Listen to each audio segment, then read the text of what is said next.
புவனேஸ்வரி, நீங்க சொல்லுங்க, ஒரு வங்கி ஊழியரா இருந்து இந்த அறிவிப்பை எப்படி பாக்குறீங்க? இது வந்து மேல்தட்டு மக்களுக்கு மட்டும்தான் வந்து வரவேற்கத்தக்கக்கூடிய அறிவிப்பா இருக்குன்னு சொல்லியிருக்காங்க.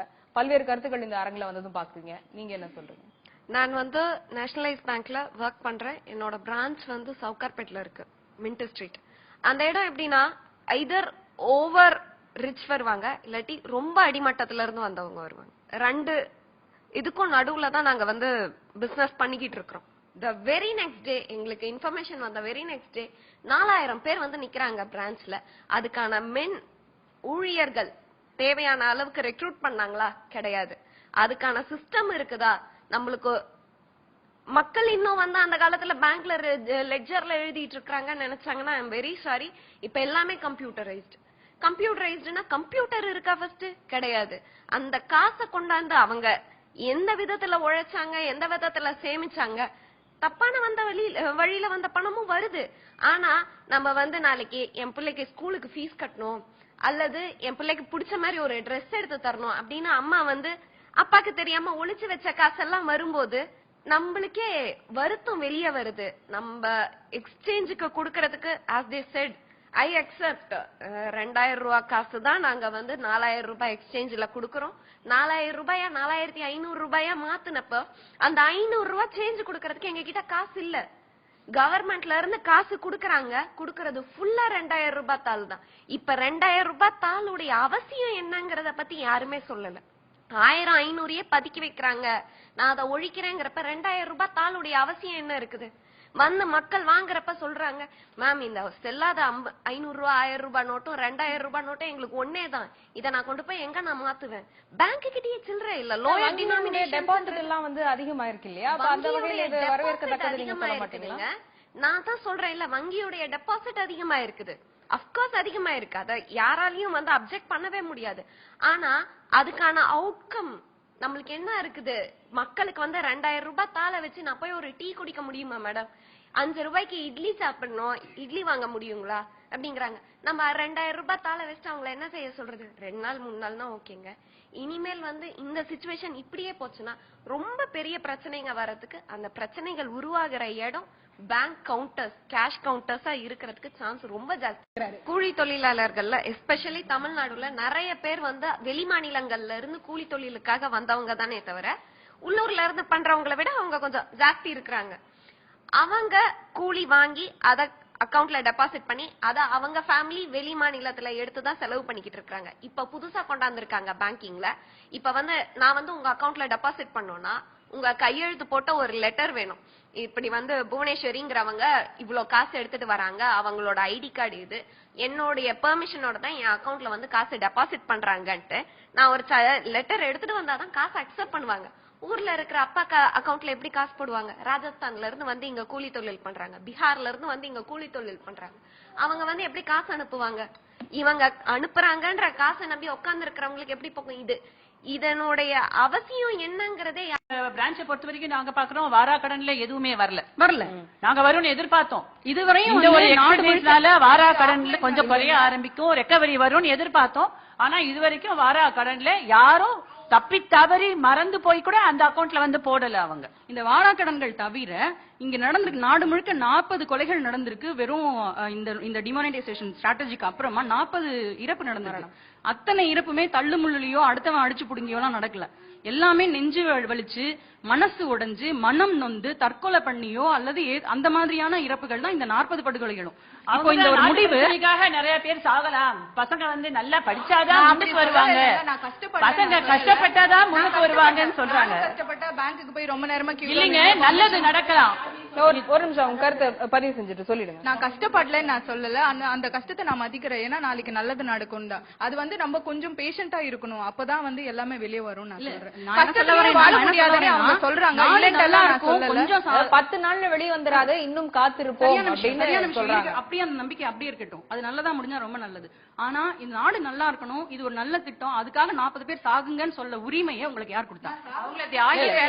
அப்படின்ற கருத்தை அவங்க உரிமையை யார் மாற்று ஏற்பாடுகள் இருந்துகிட்டு தான் அந்த 40 பேர்ல 1 மினிட், அந்த 40 பேர்ல 40 பேரும் சாதாரண 100 நாள் வேலையில இருக்கவங்க, பென்ஷன் வாங்கக்கூடிய முதியோர்கள், சாதாரண பெண்மணிகள். எனக்கு தெரிஞ்ச முதுகரையில வந்து ஒரு பெண் வந்து வரிசையில் நின்னதுனால கால் உடைஞ்சு இறந்து போயிருக்காங்க.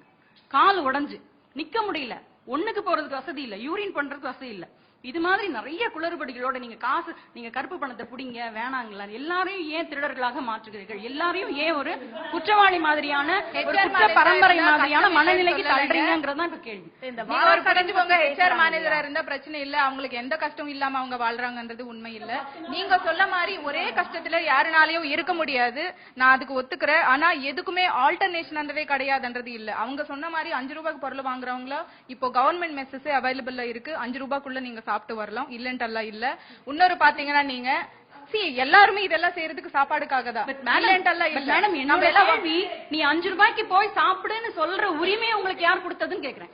நான் 5 ரூபாய்க்கு சாப்பிட விரும்புறேன், நான் ஒரு 50 ரூபாய்க்கு சாப்பிட விரும்புறேன், என்கிட்ட 50 ரூபாய் இல்ல. இது ஒரு கிரைசிஸ் பீரியட், இத வந்து இப்படிதான் கடந்தாகணும் அப்படின்னு முன்வைக்கிறாங்க. கிரைசிஸ் பீரியட் வந்து இந்த கிரைசிஸ் பீரியட் 120 கோடி மக்களுக்கும் பொருத்தமா இருந்தா ரொம்ப நல்லது. ஒரு 20% மக்கள் அதை பத்தி கவலையப்படல, அவங்க எல்லாம் ரொம்ப சந்தோஷமா நல்லா இருக்காங்களே.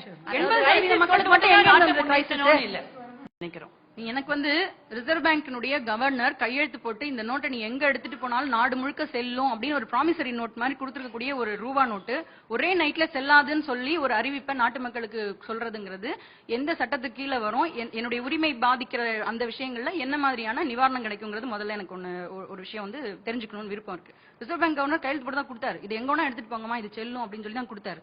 ஆனா அடுத்த நாள் காலையில விடிஞ்ச உடனே பார்த்தா அது செல்லலன்னு சொல்றாங்க. அப்ப இது என்ன மாதிரியான நடவடிக்கை அப்படிங்கிறது ஒரு முக்கியமான கேள்வியா இன்னும் மனசுல இருந்துட்டே இருக்கு. இது சட்ட ரீதியாக அவரை உட்படுத்த முடியுமா அப்படிங்கறது கூட சிந்திக்க வேண்டியிருக்கும். அப்ப இந்த மாதிரியான முன்னேற்பாடுகள் எதுவுமே பண்ணாத ஒரு அரசாங்கத்து சம்பந்தமா எனக்கு வந்து கேள்விகள் நிறைய இருக்கு. இதெல்லாம் தாண்டி வேற எந்த திட்டமும் செய்யாத ஒரு விஷயத்த இந்த திட்டம் இதை கொண்டு வந்தது மூலமா செஞ்சிருக்காங்க. மக்களுடைய உணர்வுகளோட விளையாடுற ஒரு விஷயம் இதுல நடந்திருக்கு. இப்ப எனக்கெல்லாம் பாத்தீங்கன்னா என் குழந்தை இப்ப தான் 5ஆம் கிளாஸ் படிக்குது. அந்த குழந்தைக்கு நாங்க வந்து சேவிங்ஸ் பத்தி சொல்லி கொடுக்குறோம், சேர்த்து வைக்கிறத பத்தியோ, ஒரு டப்பால் நீ ₹1 ரூபாயா சேர்த்து வைப்பா, காலத்துக்கு ரொம்ப நல்லதுன்னு சொல்லி வைக்கிறோம். போன முறை என்னுடைய பிறந்தநாள் வந்த பொழுது என் குழந்தை வந்து நல்ல மழை பெஞ்சிட்டு இருக்கு, வீட்டுல எல்லாத்துக்கும் கொடை இருக்கு, ரெயின் கோட் இருந்தது, எனக்கு இல்லாம இருந்தனால குழந்தை வந்து ஒரு கொடையும் ஒரு வாட்சும் எனக்கு வாங்கி கொடுத்தது தான் சேர்த்து வச்ச பணத்துல இருந்து. என்னுடைய பிறந்தநாள் நேத்து வந்துச்சு. இந்த நேத்து வந்து பிறந்தநாளுக்கு மகன்கிட்ட காலையில எந்திரிச்சா என்னடா கொடுப்பாரு அம்மாவுக்குன்னு கேக்குறேன். அவன் சொல்றான், நீ தான் என் உண்டியல உடைச்சு எல்லாத்தையும் எடுத்துட்டியம்மான்னு சொல்றான். உணர்வு அங்க உடையுது. குழந்தைங்களை கூப்பிட்டு வேளாங்கண்ணிக்கு ஒரு வேலை என்னுடைய அலுவலக விஷயமா தான் போயிருக்கேன். அக்கவுண்ட்ல பணம் இருக்கு, ஆனா கார்டுல பணம் இல்ல. என்னுடைய எல்கேஜி படிக்கிற 4 வயசு குழந்தை பீச் ஓரத்துல வித்துக்கிட்டு இருக்க பஞ்சு மிட்டாய் கேக்குது 10 ரூபாய் காசுக்கு. அந்த 10 ரூபாய்க்கு எனக்கு வந்து கொடுத்து அந்த குழந்தைக்கு பஞ்சு மிட்டாய் வாங்கி கொடுக்க முடியல. ஆனா நான் வந்து பெரிய 3 ஸ்டார் ஹோட்டல்ல ரூம் போட்டு தங்கியிருக்கேன், என்னால பஞ்சு மிட்டாய் வாங்கி கொடுக்க முடியல குழந்தைக்கு. இது என்ன மட்டும் நான் சுத்தி பாக்குறேன், எல்லா தாய்மார்களுக்கும் எல்லா பெற்றோர்களும் அவங்கவுங்க குழந்தைங்களை சமாதானப்படுத்திக்கிட்டே இருக்காங்க அந்த கடற்கரையோரத்துல. இது மாதிரி என்ன வந்து நீ இதுக்கெல்லாம் உட்படுத்தணும், நாட்டு நலனுக்காக நீ இதெல்லாம் செய்யணும், ராணுவத்துல பார்டர்ல மிலிட்டரிக்காரெல்லாம் கஷ்டப்படலையா, நீ ஏன் கஷ்டப்பட மாட்டேங்கிறேன்னு என்ன கேட்கறதே கூட எனக்கு பெரிய ஒரு ஸ்ட்ரெஸ்ஸா இருக்கு, பெரிய ஒரு பிரச்சனையா மாறுது. இங்க பெண்களுக்கெல்லாம் நீங்க வந்து பெண்களை கூப்பிட்டு வச்சு இந்த மாதிரி விஷயங்கள் பதிவு பண்ற அதே சமயம் தயவு செய்து குழந்தைகளை கூப்பிட்டு கேளுங்க. எத்தனை வீடுகள்ல உண்டியல்கள் உடைக்கப்பட்டிருக்கு, எத்தனை கனவுகள் அந்த குழந்தைகளோடதெல்லாம் உடைக்கப்பட்டிருக்குங்கிறதையும் சேர்த்து அவங்க பேசுவாங்க. இப்படி மக்களுடைய உணர்வுகளை பாதிச்சு ஒரு ஒட்டுமொத்த ஜனங்களுடைய உணர்வுகளையும் பாதிச்சு ஒரு திட்டத்தை அறிமுகப்படுத்தி நம்ம துண்டு கருப்பு பணத்தை பிடிக்க முடியாத ஒரு கையாளாகாத அரசாங்கத்துக்கு நம்ம என்ன கேள்வி கேட்க முடியும்? இது ஒரு முக்கியமான விஷயமா சிச்சுவேஷன். ஏடிஎம்ல ஃபில் பண்ணல, லோட் பண்ணலங்கறாங்க. லோட் பண்ணலங்கிறது எங்களுக்கு காசு கொடுத்தாதாங்க நாங்க லோட் பண்ண முடியும். அதான் எங்களுக்கு காசு கொடுத்தா முன்னேற்பாடாக இல்ல அப்படின்றதுதான் நீங்களும் பதிவு செய்றீங்க, அவங்களும் பதிவு செய்யறாங்க. ஒரு வங்கி ஊழியரா நான் சொல்றேன், அவங்க தயாரிப்புகளோட இந்த வரைக்கும் வந்து பேங்க் எல்லாம் ஒர்க் பண்றாங்கன்னு. நான் எதுக்காக ஒர்க் பண்ணணும்?